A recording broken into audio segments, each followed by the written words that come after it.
Hi, this is Dr. Corey Maas at the Maas Clinic in San Francisco.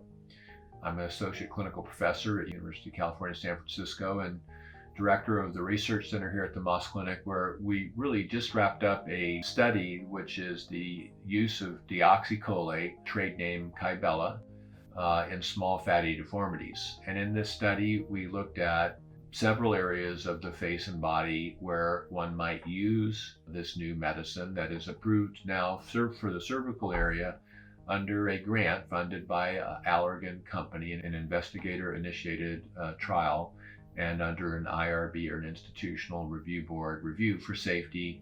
And what we were looking at is the safety and efficacy of small fatty deformities on the face and or body, in particular conditions like cellulite, small fatty deformities in the anterior axillary area, small fatty deformities of the jowl region here that can happen early in life, and any kind of defect after liposuction surgery where there's bumps or lumps or irregularities.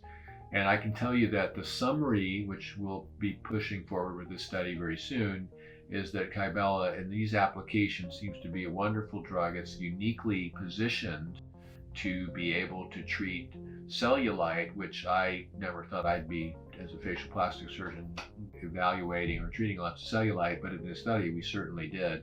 And we found that treating the bumps, the actual fatty irregularities, the high parts of cellulite, which are characterized by a series of dips, which ostensibly are created by fibrous or proteinaceous cords that tug the skin surface down and cause the fat that surrounds it to look like a bump, whereas what we really saw is that the fat around those little dips was much softer in feeling, and we have come to determine that that pseudo fat herniation, it's really sort of bulging up through the dermis under the influence of estrogen or the female hormones, because it's happens in 95% or more of women and something in the neighborhood of 4 or 5% of men in the thigh and buttock area.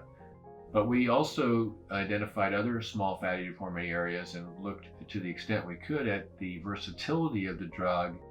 And Dioxycolate is a physiologic detergent for all practical purposes. It's made in the liver and it's a very natural product, but it's one that was isolated after it ended up being the main thing that worked in reducing neck fat with the original mesotherapy.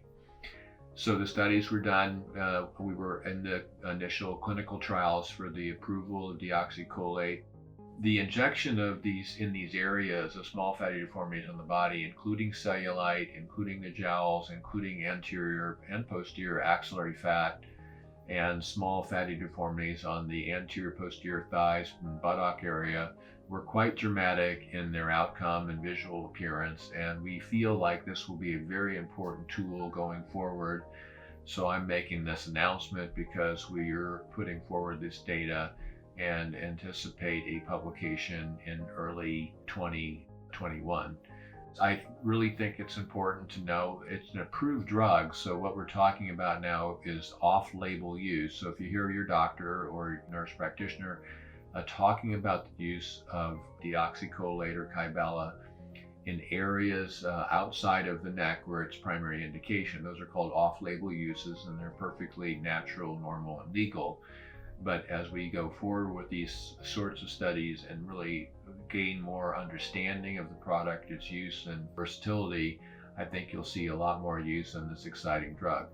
So if you have any questions about Dioxycolate or Kybella in the treatment of small fatty deformities like cellulite or small irregularities and bumps after cool sculpting or one of the fatty treatments, please don't hesitate to write me, Dr. Maas, drmaas.com.